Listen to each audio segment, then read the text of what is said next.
Buenos días, bienvenidos todos a este culto de adoración a nuestro Dios. Mi nombre es Enid Toledo, soy parte de la Alianza Cristiana y Misionera de Magnolia Gardens en Bayamón. Estamos aquí esta mañana para adorar a nuestro Dios, a nuestro Señor, a nuestro Dios y Salvador. Qué bueno que están aquí, qué bueno que están viéndonos a través de las diferentes formas que tenemos para que podamos tener este culto. Y les invito a todos a que en esta mañana, en este momento, adoremos a nuestro Dios, a nuestro Señor. Comenzamos con la oración pastoral. Nuestro pastor es el reverendo Fernando González. Da la bienvenida y ora.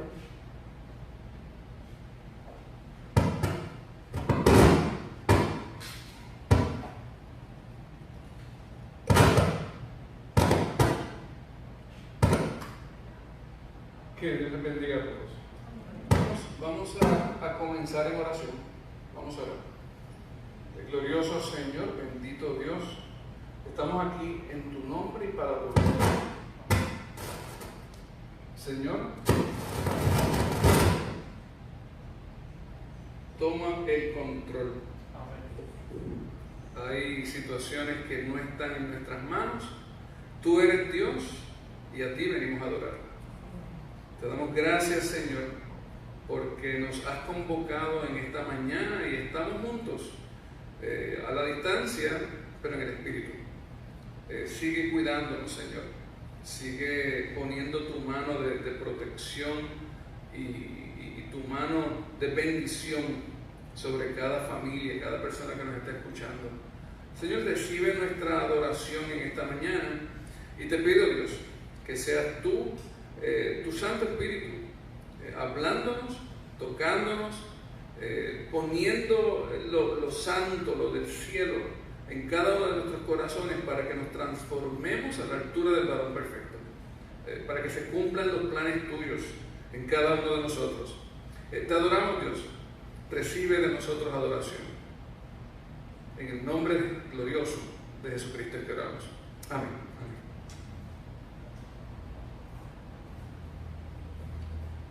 Como les digo, es hermoso poder estar adorando a nuestro Dios. Y vamos a leer en este momento una lectura bíblica. Está en el Salmo 34. Y cuando la leamos, yo quiero que no pierdan de perspectiva algo. Y es que el escritor de este Salmo, que es David, cuando escribe este Salmo, él no la estaba pasando muy bien. ¿Okay? Él estaba siendo perseguido. La situación no era fácil. No era el mejor momento de su vida, pero en medio de su dificultad y en medio de su situación difícil, él escribe este salmo y hoy nosotros recordamos que esas palabras nos aplican muy bien a cada uno de nosotros. Y los invito a todos a leer el Salmo 34.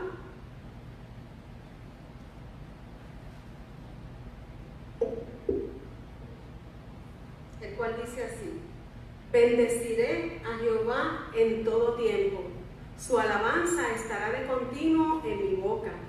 En Jehová se gloriará mi alma, lo oirán los mansos y se alegrarán. Engrandeced a Jehová conmigo y exaltemos aún a su nombre. Busqué a Jehová y él me oyó y me libró de todos mis temores. Los que miraron a él fueron alumbrados, y sus rostros no fueron avergonzados. Este pobre clamó y le oyó Jehová, y lo libró de todas sus angustias. El ángel de Jehová acampa alrededor de los que le temen y los defiende. Gustad y ved que es bueno Jehová. Dichoso el hombre que confía en él. Temed a Jehová vosotros sus santos, pues nada falta a los que le temen. Los leoncillos necesitan y tienen hambre, pero los que buscan a Jehová no tendrán falta de ningún bien. Venid, hijos, oídme, el temor de Jehová os enseñaré. ¿Quién es el hombre que desea vida, que desea muchos días para ver el bien? Guarda tu lengua del mal y tus labios de hablar engaño. Apártate del mal y haz el bien. Busca la paz y síguela. Los ojos de Jehová están sobre los justos y atentos sus oídos al clamor de ellos. la ira de Jehová contra los que hacen el mal, para cortar de la tierra la memoria de ellos. Claman los justos, y Jehová oye, y los libra de todas sus angustias. Cercano está Jehová a los quebrantados de corazón, y salva a los contritos de espíritu. Muchas son las aflicciones del justo, pero de todas ellas le librará Jehová. Él guarda todos sus huesos, ni uno de ellos será quebrantado.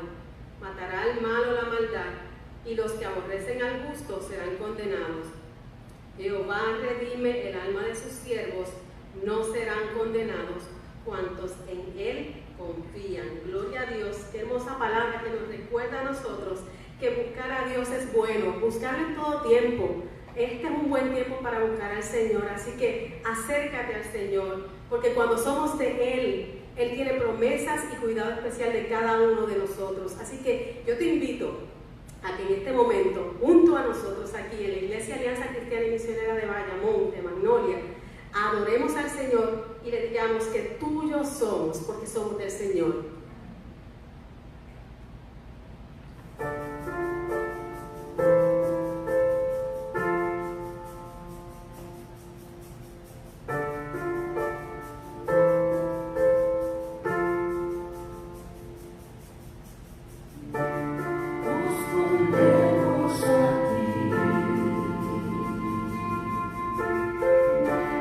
En nuestra rebelión a obedecer.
suyos. De verdad, hermano, que si uno siente esa alegría es porque el Señor está con uno, Él vive en uno, que Dios habita en ti, en mí. ¿Qué cosa más grande que esa? Así que no importa, como el salmista, podía estar pasando situaciones, podían las cosas estar difíciles, pero el ser parte del cuerpo del Señor, el ser del Señor, es algo maravilloso, hermanos. Y me gustaría no solamente pensar en lo que yo tengo, porque qué hermoso, yo siento eso y es hermoso, pero hay gente que necesita eso que tú y yo tenemos. Quizás hay gente que nos está escuchando que no sienten esa alegría y ese gozo, no se sienten parte, no pueden decir yo soy del Señor porque no están seguros. Y quiero decirte a ti que quizás no tienes ese gozo y esa alegría de ser del Señor, que tú puedes tenerla, que el Señor está cerca, que Dios quiere salvarte, que Dios quiere rescatarte, quiere darte esa alegría que te estamos hablando, que la experimentamos ahora, que la tenemos hoy. El Señor quiere darte a ti también. Es la alegría de la salvación, de la alegría y la esperanza de saber que no importa lo que está pasando aquí, no importa por lo que esté pasando, no importa la enfermedad, la dificultad, la escasez, todo el ruido que hay en la calle. Yo tengo a Cristo en mi corazón, yo tengo salvación y vida eterna, y todo esto pasará, pero su palabra no pasará. Y escucha estas palabras que Jesús dijo cuando le hablaba a sus discípulos. Decía, de cierto te digo, que lo que sabemos hablamos, y lo que hemos visto testificamos, y no recibís nuestro testimonio. Si os he dicho cosas terrenales y no creéis, ¿cómo creeréis si os dijere las celestiales? Nadie subió al cielo, sino el que descendió del cielo, el Hijo del Hombre, que está en el cielo. Y como Moisés levantó la serpiente en el desierto, así es necesario que el Hijo del Hombre sea levantado, para que todo aquel que en él cree no se pierda, mas tenga vida eterna. Porque de tal manera amó Dios al mundo, que ha dado a su Hijo unigénito, para que todo aquel que en él cree no se pierda, mas tenga vida eterna. Porque no envió Dios a su Hijo al mundo para condenar al mundo, sino para que el mundo sea salvo por él. Y eso es lo que queremos decir en esta mañana también. No solamente que yo soy suya, que el Señor es mi Salvador, sino que el Señor puede ser tu Salvador en esta mañana si tú decides creerle a Él. ¿Qué tal entonces si te unes a nosotros y cantamos ese himno que dice cómo llegamos, pero también nos dice que no nos quedamos así, cansados y tristes? Mira, Salvador.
mi culpa Él llevó, mi culpa Él quitó. Y qué hermoso es saber que no tenemos que cargar con esa culpa ya, porque el Señor ya me la quitó, Él borró mis pecados y ahora yo tengo vida eterna en Cristo Jesús.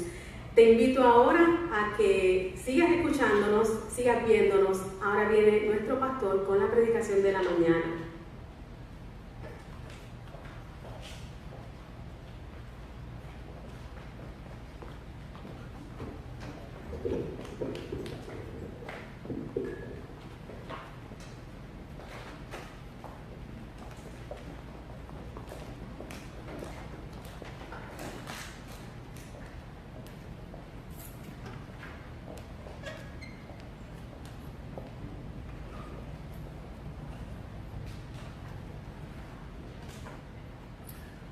Los que están presentes, les voy a pedir que se pongan en pie. Vamos a dar lectura a la palabra de Dios.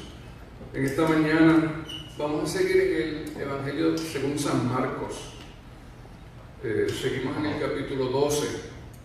Al final del capítulo 12, los últimos 4 versículos, vamos a dar lectura del 41 al 44. Así que yo voy a dar lectura al pasaje que dice así. Estando Jesús sentado delante del arca de la ofrenda, miraba cómo el pueblo echaba dinero en el arca, y muchos ricos echaban mucho. Y vino una viuda pobre, y echó 2 blancas, o sea, un cuadrante.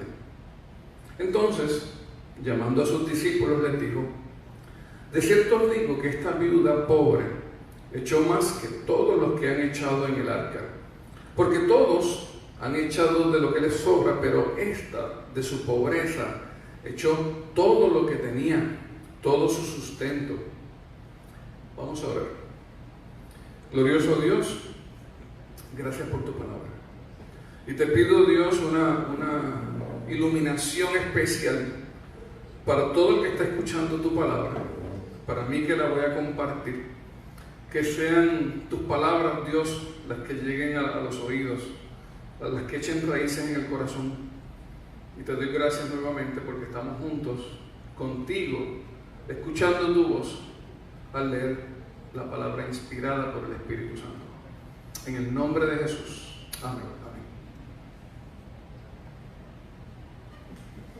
En los últimos sermones hemos estado haciendo énfasis en la importancia de que no podemos hacer una lectura superficial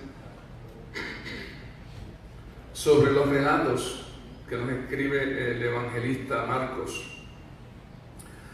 Para entender mejor lo que ocurrió en aquel momento que se está relatando, y para entender mejor lo que Dios nos quiere decir hoy día de aquello, es importante que nos metamos en la historia, que tratemos de visualizarlo, de pararnos al lado de Jesús, de mirar lo que Él mira, de escuchar lo que Él escucha y de atender lo que Jesús está diciendo. Primero, creo que es interesante, importante, que notemos que el relato de este encuentro de aquella viuda con Jesús en el templo ocurre después de otros varios encuentros de Jesús con grupos de personas. Primero Él se encontró con unos fariseos, con unos herodianos, con escribas, gente que se oponía abiertamente en contra de Jesús. Y Jesús hizo una evaluación y un juicio de aquellos opositores.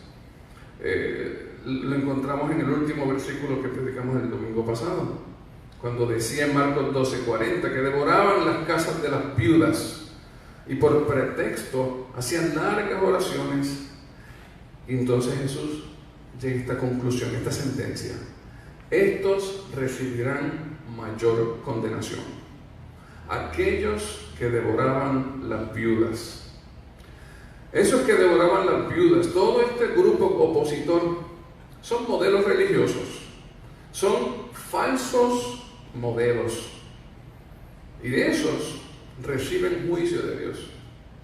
Ahora, en este nuevo encuentro que estamos leyendo al final del capítulo 12, Jesús está con una viuda pobre. Y esa viuda pobre nos muestra la palabra como que ella es el modelo verdadero, el modelo mejor de conducta y de fe. Y entonces, de los labios de Jesús, de los labios de Dios, recibe alabanza. Noten esto: por grande o importante o pequeño o insignificante que sea la persona, nadie va a estar sin juicio. Rico o pobre, nadie se va a quedar sin evaluación de Dios. Eso lo dice 2 Corintios 5:11. Es necesario que todos nosotros comparezcamos ante el tribunal de Cristo, para que cada uno reciba según lo que haya hecho mientras estaba en el cuerpo, sea bueno o sea malo. Todos nosotros, sin importar lo que uno crea de sí mismo, sin importar lo que las demás personas crean de ti, todos nos vamos a encontrar un día frente a Jesucristo en ese tribunal donde Jesús es juez que va a evaluar todas nuestras acciones. Jesús ve donde nadie más puede mirar. Su evaluación es justa porque Él puede mirar el corazón. Él está mirando nuestros corazones. En cierta manera, eso es lo que Jesús nos está mostrando también a nosotros hoy. Los escribas, los distinguidos orgullosos que se creían superiores, ellos fueron evaluados por Jesucristo con condenación. Y ahora una viuda que era de lo menos importante en aquella estructura social, de seguro ella misma se pensaba pequeña, ella también fue evaluada por Jesucristo, pero esta vez fue alabada. Voy a invitarnos ahora a que pensemos, que nos metamos en lo que leímos, que nos metamos en la historia. Vamos a ver qué fue lo que pasó aquel día. El versículo 41, el primero que leímos.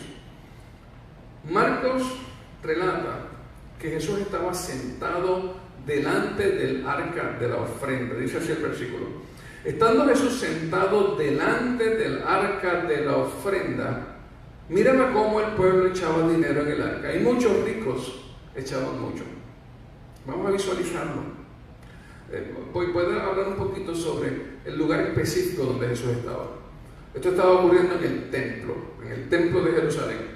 En aquella época nos estamos refiriendo a un templo que construyó Herodes, el rey Herodes, y por eso hoy día se le conoce a aquella estructura como el templo de Herodes. Era el templo de Jerusalén. En ese templo había 4 espacios abiertos, 4 patios, como le dicen. El primer patio era el patio de los gentiles, y el patio de los gentiles estaba fuera de los muros del templo. Uno cruza esos muros y entra a través de esas puertas a otro espacio, a otro patio. Y ese patio, al que uno entra, saliendo del patio de los gentiles, entras a lo que se conoce como el patio de las mujeres. Y no es patio de las mujeres porque sean mujeres las que pueden estar allí, es porque las mujeres también pueden estar allí. Los gentiles no podían entrar a ese nuevo patio. Luego de ese patio hay otro muro, otro espacio separado que está un poquito más levantado, y entras y ese se conoce como el patio de Israel. Y más adentro todavía, entonces está el patio de los sacerdotes.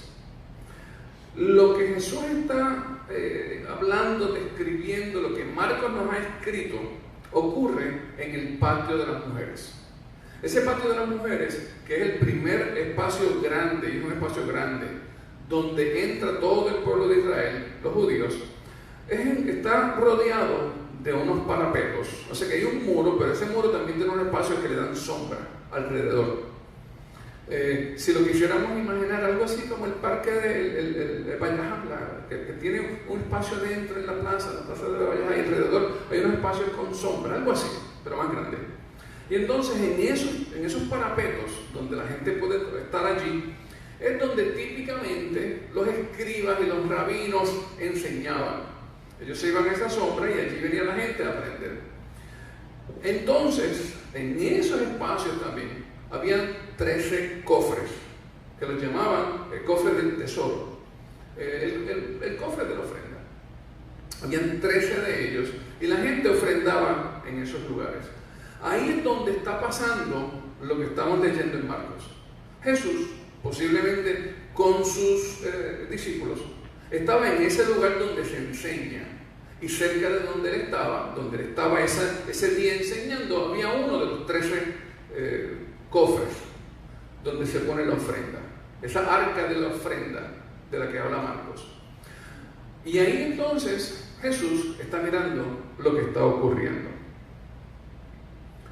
El arca de la ofrenda de la que habla Marcos, literalmente la palabra en griego significa el guardatesoro.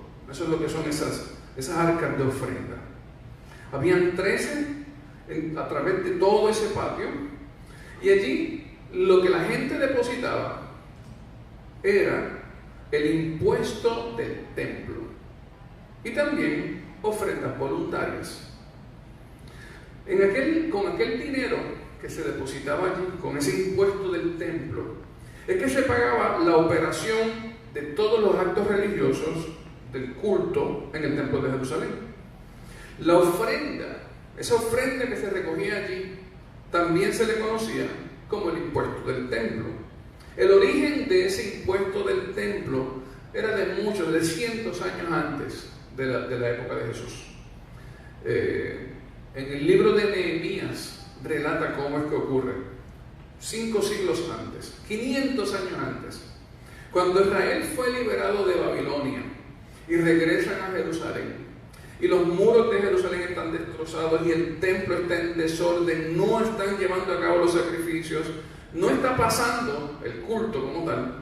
Nehemías, que es el gran líder del pueblo de Israel, llega a ese lugar y nos relata en Nehemías 10, versículos 32 y 33, cómo se instituye este impuesto.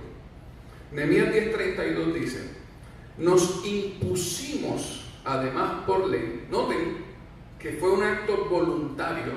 El pueblo voluntariamente hace esta ley, donde se autoimponen lo siguiente: el cargo de contribuir cada año con la tercera parte de un ciclo, esa es la cantidad de dinero, para la obra de la casa de nuestro Dios. Un impuesto voluntario. El pueblo dice: cada año vamos a dar esto, específicamente para la obra de la casa de nuestro Dios. El versículo 33 explica más. Dice: es para el pan de la proposición, para la ofrenda continua, para el holocausto continuo, los días de reposo, las nuevas lunas, las festividades, y para las cosas santificadas y los sacrificios de expiación por el pecado de Israel, para todo el servicio de la casa de nuestro Dios. Ese fue el impuesto del templo, algo que el pueblo mismo, entendiendo la necesidad, se autoimpone y juntos contribuyen. En la época de Jesús, 500 años después, todavía existía el impuesto del templo. Lo único que había subido ya no era un tercio de ciclo, ahora era medio ciclo. Ese impuesto del templo, quizás lo recordamos también en la palabra, porque una vez se lo fueron a cobrar a Jesús. Fueron donde él, y Pedro estaba con él, y al final es donde Jesús le dice: mira, Pedro, vamos a hacer una cosa, pesca un pez, saca el pez, ábrele la boca, y allí vas a encontrar una moneda para pagar el impuesto tuyo y el mío. Ese es el mismo impuesto. Ahora vamos a pensar un poquito de nuevo en qué fue lo que pasó aquel día. Está Jesús sentado, versículo 41, está Jesús sentado delante del arca de la ofrenda, que sabemos está en el patio de las mujeres, por eso es que la viuda está allí. Y entonces él miraba cómo el pueblo echaba dinero en el arca. Miraba cómo el pueblo echaba dinero en el arca. Y muchos ricos echaban mucho. Jesús estaba mirando la manera en que el pueblo estaba tratando esa ofrenda que estaban dando. De hecho, la palabra griega que Marcos usa para describir echaba, en la descripción es casi tiraba. Y Jesús está mirando cómo el pueblo, no solo los ricos, el pueblo, tiraban su ofrenda en el arca. Y yo quisiera que nosotros tratemos de visualizarlo. Imagínenlo por un segundo. Está Jesús, posiblemente estaba sentado en la manera que nos enseña. Estaba sentado sus discípulos allí y el pueblo pasando al lado de él o frente a él. Y la gente tirando una moneda cuyo propósito es lo que en el libro de Nehemías nos dice. Era una ofrenda a Dios para la adoración del pueblo. Y la gente pasaba por allí tirando una moneda. Imagínense, visualícenlo. Clac, y tira la moneda. Clac, y pasa el otro. Clac, clac, clac. Ese tenía mucho. Clac, clac, clac, clac. Y la gente pasa, tira y sigue. La gente pasa, tira y sigue. Clac, clac, las monedas y la gente pasando. ¿Ok? Y en ese pasar, ¿qué es lo que está ocurriendo? Yo me pregunto, si Jesús estaba mirando la manera en que lo estaban echando, seguro también estaba mirando el corazón de la gente que lo estaba echando. Y lo tiraban y seguían caminando. Yo me lo imagino como el que tira una moneda a una fuente, como la gente a veces hace, que van y le tiran la moneda y siguen caminando. O cuando hay alguien pidiendo y uno quiere pasar rápido, le tiran la moneda y sigue. Y sigue. La tiran pues, qué sé yo. O por compasión, o porque te ven, o por obligación, o por no pasar una vergüenza. Pero el acto de tirar esa moneda allí no estaba, según Jesús lo está mirando, reflejando realmente el propósito de lo que está haciéndose. Tiraban el impuesto del templo, que de hecho había costumbre ya de la gente ir allí, y lo que una vez fue autoimpuesto voluntario se convirtió en una obligación. De hecho, estuve leyendo en un libro de historia sobre este impuesto, y es súper interesante que los israelitas, los líderes de la religión judía en el tiempo del primer siglo, después que los romanos destruyen el templo, seguían cobrando el impuesto. Siguieron cobrando el impuesto aun cuando no había templo, por muchos años. Y eso ya te va diciendo de qué se trata este clac, clac, clac. Había gente que tiraba mucho allí porque también se recogían ofrendas voluntarias. Y de seguro iba uno con un baldecito haciendo clac, clac, clac, clac, mirando quién lo está mirando. Clac, clac, clac, ¿me vieron? Clac, clac, clac. Y había un evento que realmente no se trataba de una adoración. Podríamos pensar que estaba mezclado quizás con orgullo. Pudiera estar mezclado hasta con desprecio. Pero adoración no se trataba. Y Jesús está mirando aquello. Jesús escucha las monedas caer. Tiran y siguen caminando. De hecho, leímos ya el pasaje. Jesús dice lo que está pasando. Aquellos están echando de lo que les sobra. Así que la gente está tirando sobras. Nosotros hemos oído esa frase: a mí tú no me des la sobra, y protestamos, ¿verdad? A mí tú no me des la sobra. ¿Por qué protestamos? Porque sabemos que detrás de eso no hay ninguna intención real.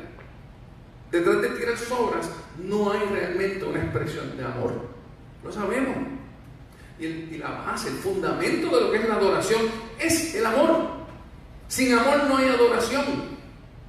Y la gente tirando sobras, así como Jesús lo describe, dando sobras. Y no eran los ricos solamente, eran todos. Los ricos simplemente echaban más sobras. Eso es lo que pasa, echaban más, porque les sobraba más. O porque querían también llamar la atención más. Clac, clac, clac, clac, clac, clac, clac, clac. La ofrenda de lo que sobra no proviene de un corazón. De hecho, no contiene en sí ningún elemento de confianza ni fe. No hay sacrificio. La ofrenda de lo que sobra. Esas son monedas que se te caen y uno no se detiene a recogerlas. Uno va caminando, se te caen unas monedas, sigue caminando. Yo no voy a detenerme para recoger esa peseta. Digo, si a mí se me cae una peseta yo la recojo. Pero hay gente que le sobra. Hay gente que le sobra. Y dice, yo he oído cosas como esta, diciendo, a mí me cuesta más pararme y recogerla que seguir caminando. Porque el tiempo es dinero. Yo recojo la poseta. Jesús estaba mirando la manera en que lo hacían. Esas son las palabras de Marcos, el Evangelio. Y Jesús miraba la manera en que lo hacían. Y entonces aparece la viuda en ese mismo cofre. Y ahora Jesús la mira a ella, la viuda. Vamos a meternos de nuevo, vamos a mantenernos en la escena, ¿ok? Vamos a estar allí, en el patio, debajo del parapeto. El versículo 42. Y vino una viuda pobre y echó 2 blancas, o sea, un cuadrante. Vivir en adoración requiere obedecer con fe y aún con sacrificio. Viuda pobre, decir una viuda pobre, cuando mezcla esas 2 palabras en una, está refiriéndose a lo más pobre de los pobres. Las viudas no tenían muchas posibilidades de lograr sustento, no tienen esposo, posiblemente no tienen ingreso. Eran consideradas ya de por sí, una viuda, como alguien pobre.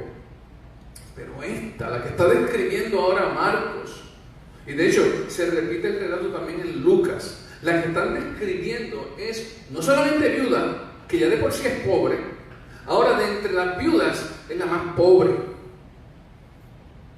Una viuda pobre. En el Evangelio de Marcos y el Evangelio de Lucas, que describen la misma escena, cuando dicen que la viuda es pobre, usan 2 palabras distintas. Marcos usa una palabra para pobre y Lucas usa otra palabra distinta para pobre. En el caso de Marcos, cuando él describe a esta viuda como pobre, él usa una palabra que describe a alguien que temerosamente se está agachando, alguien que es incapaz de ayudarse a sí mismo, alguien que se piensa en un estado continuo de necesidad y que describiría algo como esto, como alguien que se le ven las costillas. Pero esa palabra, la de Marcos, enfatiza aspectos emocionales y psicológicos de la pobreza. Alguien que está como abochornado, como que se tira para abajo, como que tiene la cara para abajo y no se atreve por temor mirar para arriba. Esa es la descripción de la viuda pobre en Marcos. En Lucas, la palabra pobre enfatiza otros aspectos de la pobreza. Habla de que es un mendigo que no tiene suficiente para sostenerse y enfatiza elementos materiales y físicos de la pobreza. Los 2 evangelios están enfatizando lo que es la pobreza realmente. Porque la pobreza no es simplemente no tener dinero. La pobreza contiene unos elementos psicológicos, unos elementos emocionales que afectan aún hasta la manera en que un pobre se mira a sí mismo y deja de pensar en la pobreza como un estado pasajero y se convierte en parte de su ser. Y dice cosas como que los pobres siempre seremos pobres. Porque eso ya está planteando su identidad con el elemento de la necesidad. Elementos emocionales y psicológicos de la pobreza, elementos materiales y físicos de la pobreza, y todos ellos ciertos, totalmente pobres. Y Jesús reconoce ambos elementos de la pobreza de aquella viuda. Si nosotros, como creyentes, como iglesia, vamos a pretender a tratar de ayudar a alguien con necesidad de pobreza, nosotros tenemos que atender ambos aspectos de pobreza: los elementos emocionales y psicológicos y los elementos materiales y físicos de la pobreza. Y créanme, A veces atendemos uno y no el otro. Y como seguidores de Jesucristo, tenemos que atender la totalidad del ser humano. Debemos atender a ambos. Y aquella viuda pobre era la pobreza de la más grande que había en Jerusalén. Aquella era la pobre de entre los pobres. Y Jesús está mirando a esta viuda. Miró al pueblo, miró a todos los demás y se acerca a la viuda y él también le está mirando. ¿Sabes qué? Dios nos mira. Dios nos mira. En el Antiguo Testamento, en un momento dado, el nombre de Dios se describe como el Dios que me ve. Dios me ve. Dios nos ve. Nunca estamos escondidos de la mirada de Dios. Y tampoco estamos descubiertos de su amor y su mirada. A veces la gente dice, Dios te ve para meterle miedo a la gente. Dios te está mirando. Y nosotros la respuesta a eso debe ser, gracias Dios, que me estás mirando. Gracias Señor. A veces la palabra se usa en tono de juicio, pero Dios lo usa en tono de amor. Qué bueno que Dios nos está mirando. La viuda pobre, llevó su ofrenda al templo y entregó allí a Dios como ofrenda. Y Jesús lo describe, todo cuanto tenía. 2 monedas, las monedas de más bajo valor. Entregó todo cuanto tenía. La gente, todos, dando sobras. La viuda, todo cuanto tenía. La gente en el templo, claro, tirando las monedas, tirando las sobras. Y la viuda adorando a Dios con todo lo que tenía. Ella tenía 2 monedas. 2. ¿No se te ha ocurrido la posibilidad de que ella pudo dar una y quedarse con la otra?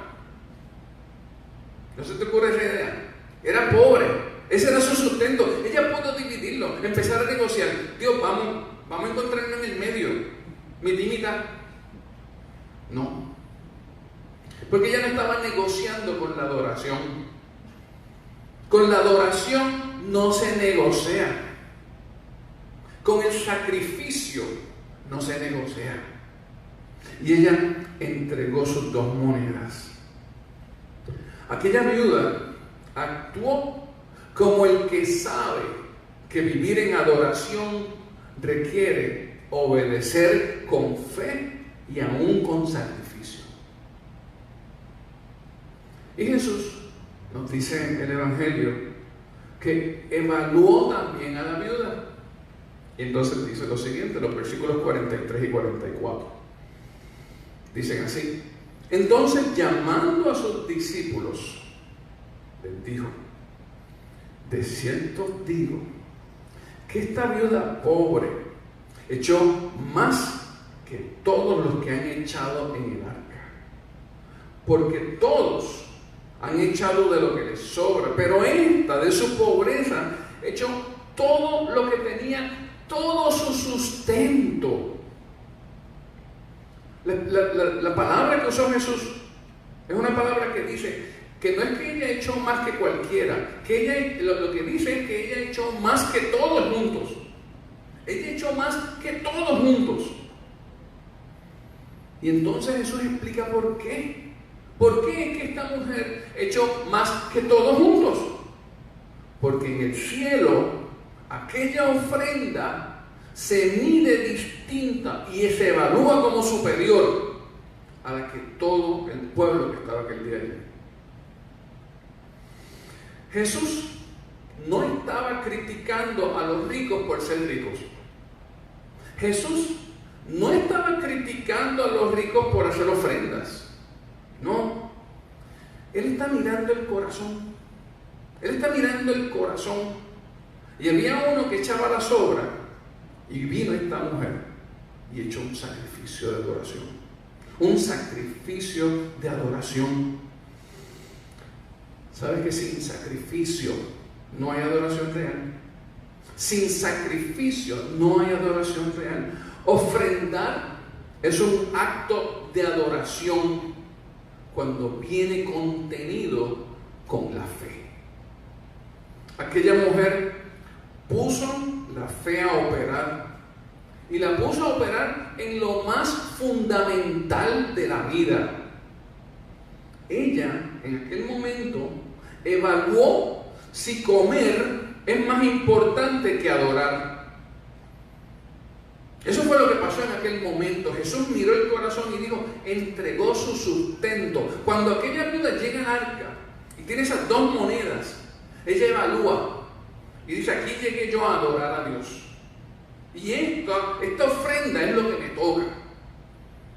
Y tengo que decidir si adorar a Dios es más importante que comer, o si comer es más importante que adorar a Dios. Y estas son palabras grandes, estas son palabras mayores, pero eso es lo que Jesús está diciendo.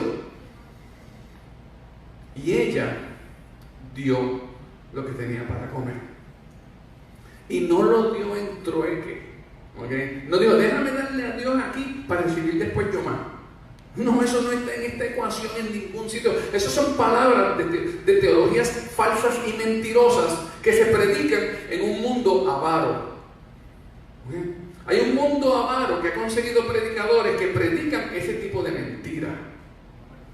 Esta mujer entregó a cambio de nada, porque era un acto de obediencia en la adoración. Ella ofrendó con el conocimiento de que aquella ofrenda era la ofrenda con la que se adora, con la que el templo opera la adoración. Ella entiende, esta es la operación, pero la ofrenda que se describe en Nehemías. Nos hemos autoimpuesto esto para que el templo y la adoración continúen sin detenerse. Y la viuda adoró a Dios y dio su ofrenda. Hermano, así es como se ofrenda, así es como se diezma. Es un acto de adoración. Es un acto verdadero de adoración. Adoración con fe. Adoración con sacrificio. Aquella viuda no estaba haciendo alarde de nada. Ella no estaba esperando nada a cambio. No estaba tratando de hacer ruido, el clac, clac, clac. No estaba tratando de llamar la atención de los demás y el reconocimiento de, oh, mira que muchas monedas ella echa. Ella adoró. Ella obedeció. Y entonces, haciendo eso, dejó su futuro en las manos de Dios. Y confió en Dios. El verso 44, esas palabras que Jesús usa. Todos han echado de lo que les sobra, pero esta, de su pobreza, echó todo lo que tenía, todo su sustento, en acto de adoración a Dios. Jesús alabó la fe de esta mujer. Jesús alabó su obediencia. Jesús, el cielo, Dios, recibió aquella adoración. Y claro, ahora vuelvo yo a Bayamón, volvemos aquí a Puerto Rico. ¿Cómo es mi ofrenda? ¿Cómo es mi ofrenda hoy día? Pues mira, no ha cambiado. Aquí nosotros ofrendamos y diezmamos en adoración. Lo hacemos en obediencia. Lo hacemos con fe. Lo hacemos aún con sacrificio. Es lo mismo, no ha cambiado. Por eso es que podemos entender con claridad cuando Dios nos llama a diezmar. El diezmo como acto de adoración, de confianza, aún de ponerme yo en desventaja, porque decido vivir con menos de lo que Dios me ha dado para adorarle. Yo no voy a predicar nuevamente. Hace unas semanas atrás estuvimos en una serie de darle a Dios lo que es de Dios. De hecho, ocurre al principio del capítulo 12. Y dándole a Dios lo que es de Dios, hicimos un acróstico que se llamaba adobao. Para vivir dándole a Dios lo que es de Dios, hay que vivir adobao. Si los que están a distancia no saben de lo que les estoy hablando, denle para atrás en los récords de los sermones. A principio, unos cuantos sermones atrás, hicimos un sermón con cada letra de adobao. La letra D de adobao es que uno vive diezmando. Yo no voy a repetir aquel sermón, porque sabemos con claridad que el pueblo de Dios diezma. Jesús miró a aquella viuda según ella ofrendaba, y eso nos recuerda que Dios también hoy nos mira según nosotros ofrendamos. Dios miró a aquella mujer, aún cuando dio todo lo que tenía. Él sabe lo que estamos pasando. Dios sabe lo que estamos pasando. Quizá la gente que estaba alrededor vio a aquella mujer dando las dos blancas, las dos monedas. Algunos habrán dicho, esto por infeliz. Otro habrá dicho, eso no da el ciclo completo. Otro habrá dicho, esta mujer no debería ni diezmar, no debería ni echar la moneda. Pero ninguna de esas cosas fueron las que pasaron por el pensamiento que Jesús nos da en la palabra. Dios nos mira y Dios no nos desampara. Él sabe por lo que estamos pasando y nos anima a obedecer, a ofrendar y a diezmar con adoración.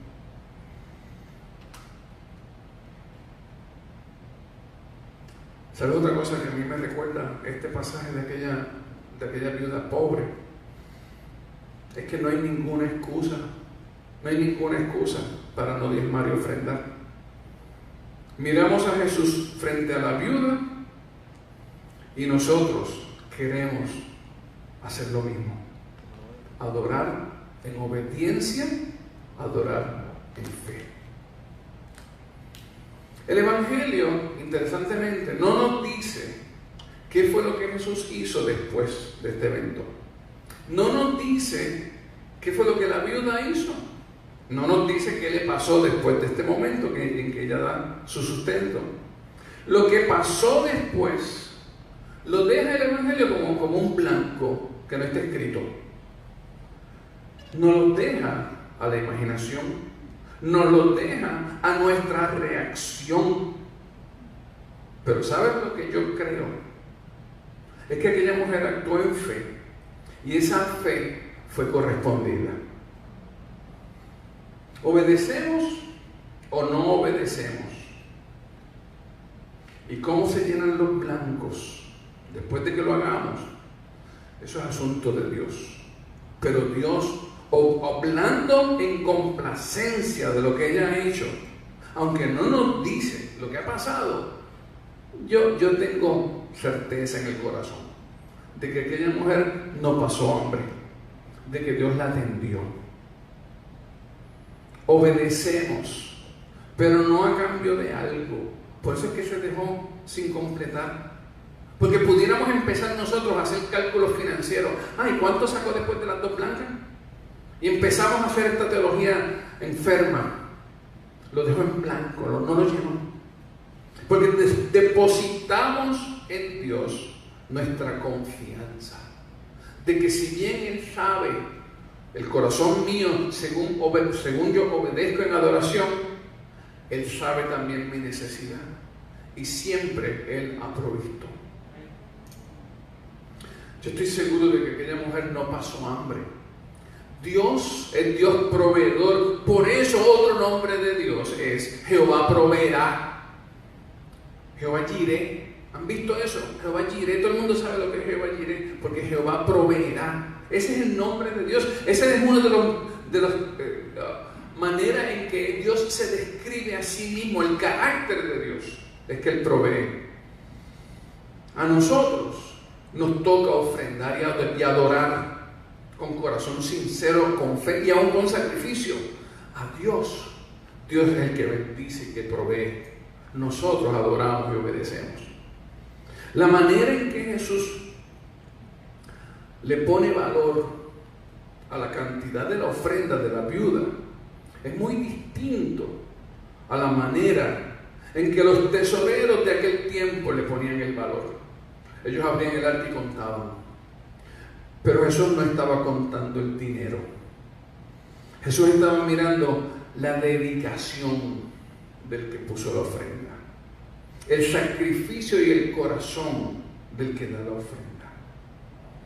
Por eso es que Marcos 10:31 nos dice: muchos primeros serán postreros y los postreros serán primeros.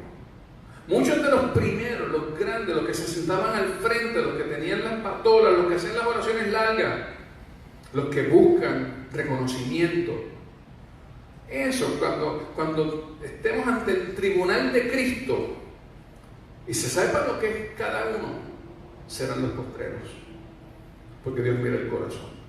Y algunos de los que nosotros pensamos: ay, bendito, qué chiquito, qué poquito, esos son los grandes. Esos son los grandes declarados por Jesucristo, porque Él vio el corazón. Dios no mira las cosas igual que nosotros. Quizá la misma viuda pensó que no había dado gran cosa. Quizá ella misma lo pensó, pero Dios la miró con ojos muy diferentes de los ojos de los hombres. De cierto os digo que esta viuda pobre echó más que todos los que han echado en el arca.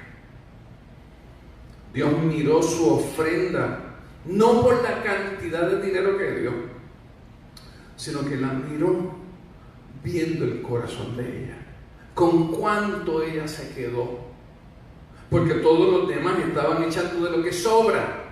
Con cuánto se quedó, se quedaron con todo. Y lo que se le caían porque no tenían manera de aguantarlos, eso fue lo que dieron. Dios no mira cuánto se dio, Dios mira con cuánto se quedó. Y aquella viuda lo echó todo, se quedó con nada. Quizás podemos recordar también la escena en la historia de Jesús, de cómo alguien trajo unos panes y unos peces para alimentar a una multitud que no había manera de que comieran con 5 panes y 2 peces. Marcos 6:41 dice que sin embargo Jesús tomó esos 5 panes y sus 2 peces y levantando los ojos al cielo, bendijo. Dios es el que bendice. Y partió los panes y dio a sus discípulos para que lo pusiesen delante, y repartió los 2 peces entre todos. Y todo el mundo comió. 5 panes y 2 peces. Hubo alguien que le entregó su comida. Hubo alguien que hizo el almuerzo. Esa fue la lonchera que llevó 5 panes y 2 peces, y con esto yo voy a comer porque Jesús predica algo. Y yo estaba haciendo comida. Yo me preparé. Pero el montón de gente que llegó se quedó escuchando al maestro, escuchando a Jesús, y pasó la hora. Y yo me imagino que este dijo: yo me preparé, yo me traje mi comida, y de repente llega el maestro y te la pide y dice: tómala. Y entregó su sustento. Y lo entregó. ¿A quién tú le has confiado tu sustento? ¿Quién te mantiene? ¿Quién verdaderamente es el que tú le das gracias por el sustento? Tu fuerza, tu inteligencia, tu trabajo, tu jefe, la economía. ¿Quién es tu sustento y con cuánto de eso te vas a quedar? Esas son las preguntas que Jesús está haciendo y enseñándole a sus discípulos. Mientras aquella comida estuvo en las manos del discípulo, bajo el control y el cálculo de ellos, allí lo que había eran 5 panes y 2 peces. Y cuando se lo dieron a Jesús, olvídate de los números. que es otra cosa. Dios está presente, Dios es real, Dios está activo, Dios tiene el conocimiento y Dios es relevante a nuestra situación actual. Es relevante. Él no es un espectador más. Él hace aparición en tu vida y en la mía. Y Él declara esto, que lo poquito que tú tengas se hace suficiente para el reino de Él cuando lo pones en las manos de Jesucristo y Él lo bendice. Y de esa bendición es que tú vienes a ser parte. No es un trueque, es que Él bendice. Y ahí estamos nosotros para recibir la bendición de Él junto con el reino. 2 monedas. 5 panes, 2 peces. Hermanos, los que me están escuchando, no menosprecies lo que tienes. Dios te lo dio, pero te lo dio para que le adores. Él bendice, pero de nosotros espera obediencia y aún sacrificio. Dios nos ha dado y te ha dado suficiente para que tu adoración sea agradable a Él. ¿Escucha lo que acabo de decir? Dios te ha dado suficiente para que tu adoración sea agradable. Nadie de nosotros puede decir, tengo muy poco para poder adorarlo de forma significativa. No puedo compartir, no puedo obedecer. No podemos decir eso. Lo que Jesús habló y dijo y vio en ese momento no da espacio para eso. No nos da espacio. Pero entiende una cosa bien. Dios no está tratando de exprimirte las últimas 2 monedas que tienes y hacerte así. No.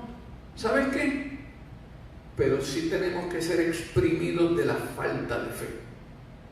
Eso es lo que Él nos quiere exprimir. La falta de confianza y la falta de fe. En las manos de Dios,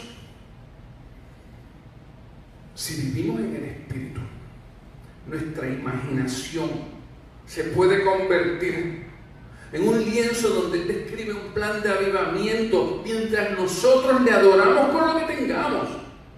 Y Él convierte a su pueblo, a nosotros, en un pueblo que vive en obediencia, en fe, en confianza, en sacrificio, cumpliendo los planes de Dios. En las manos de Dios. Vivir en adoración, como vivió aquella viuda pobre. Vivir en adoración nos muestra que requiere obediencia, requiere fe y aún sacrificio. Vivir en adoración.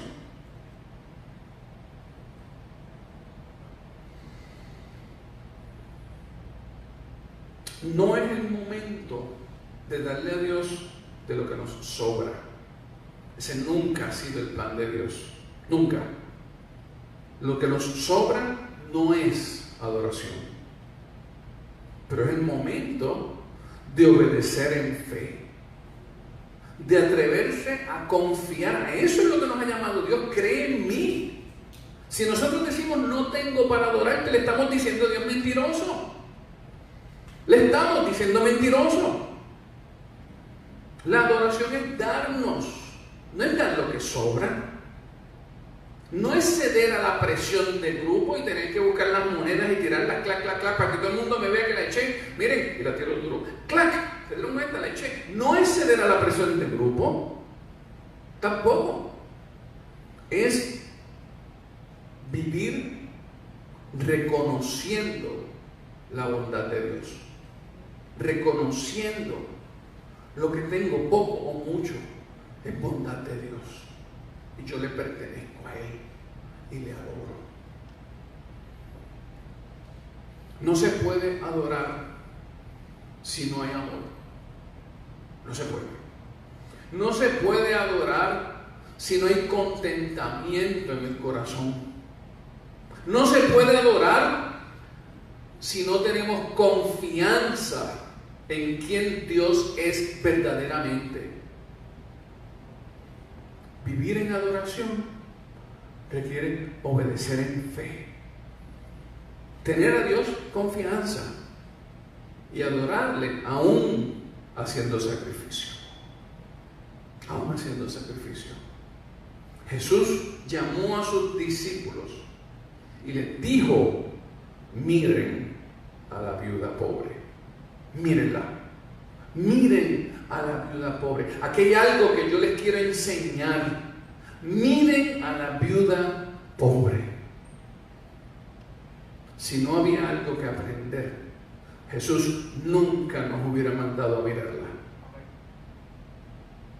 Vamos a orar. Señor, abre nuestros ojos. Abre nuestros ojos y el corazón. Abre nuestro corazón al toque tuyo.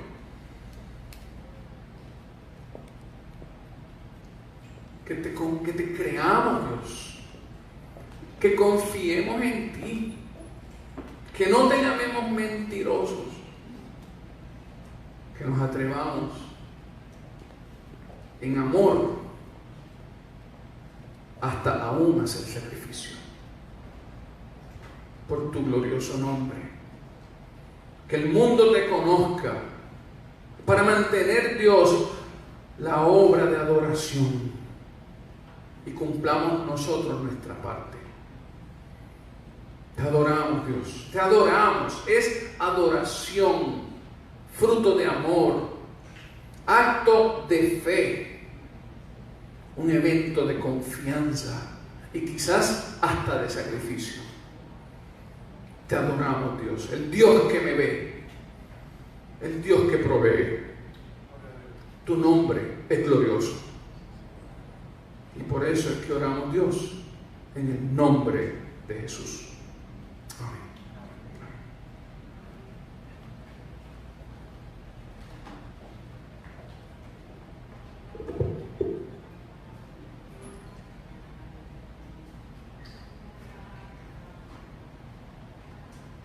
Gracias, Dios, por tu palabra. Gracias, Señor, porque nos hablaste en esta mañana. Y gracias, mi Dios, porque tú estás presente en nuestras vidas, Señor. Señor, te presentamos ahora nuestros diezmos y nuestras ofrendas. Tal y como tu palabra nos acaba de recordar, es un momento de adorarte, Señor. Es un momento de darte gracias. Es un momento de entregarte, Señor, lo que te corresponde, Señor, según tu palabra nos instruye, Señor.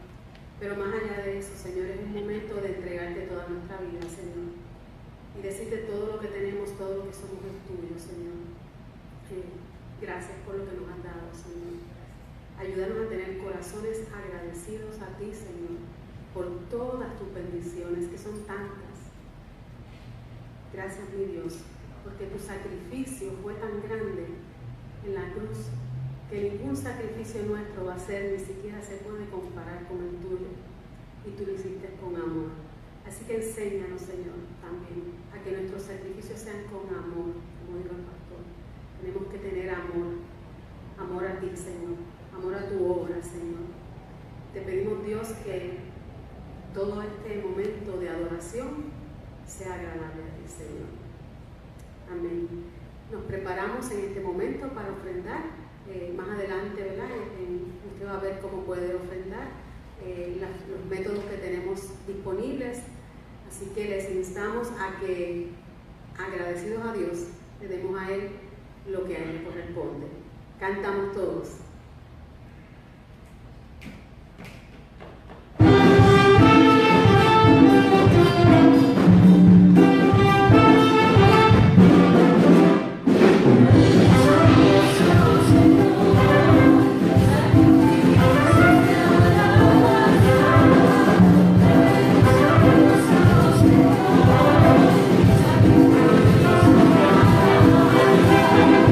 Yo te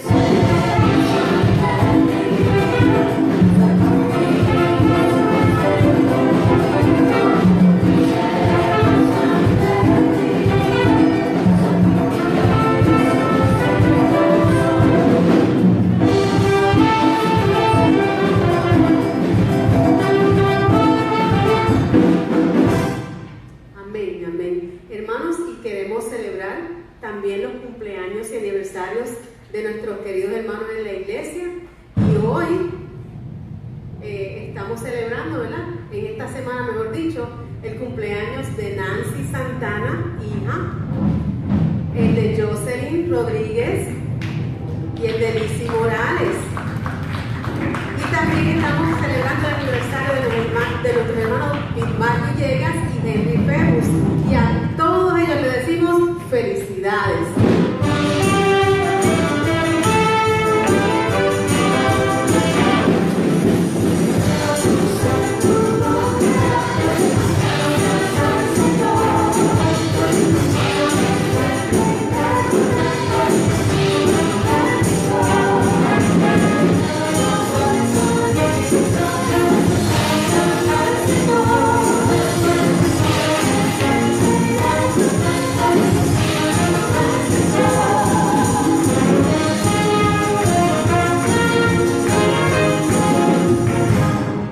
Damos gracias a Dios por este tiempo, le damos gracias al Señor por su palabra, le damos gracias a Dios porque nos permite tener este tiempo juntos. Te invitamos que el domingo que viene te unas a nosotros. En la semana tenemos actividades que puedes también participar de ellas. Y ¿sabes qué? Aunque estamos a la distancia, seguimos siendo la iglesia del Señor. Así que no dejemos de congregarnos de la manera que sea posible, y esta es una de ellas. Nuestro pastor con la bendición pastoral y luego un cántico final.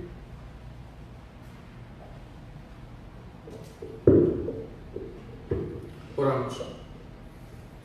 Glorioso Señor, gracias por tu ser como eres. Tú eres bueno, tú bendices, tú eres proveedor.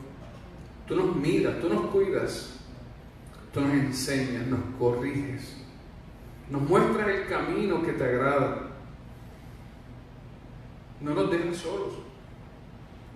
Gracias, Dios, por ser como eres. La gente que adoran dioses paganos, dioses y se los inventan, nunca han pensado que Dios es amor. Pero tú te declaras a ti mismo amor.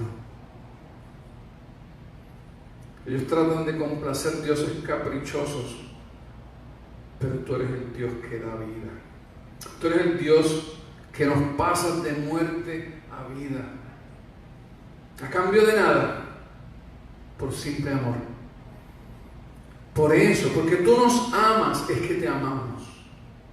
Y sabemos que tú mereces toda adoración. Toda. Gracias, Dios.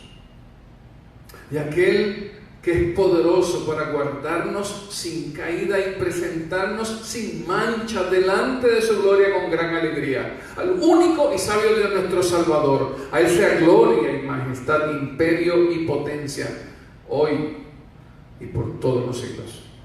Amén.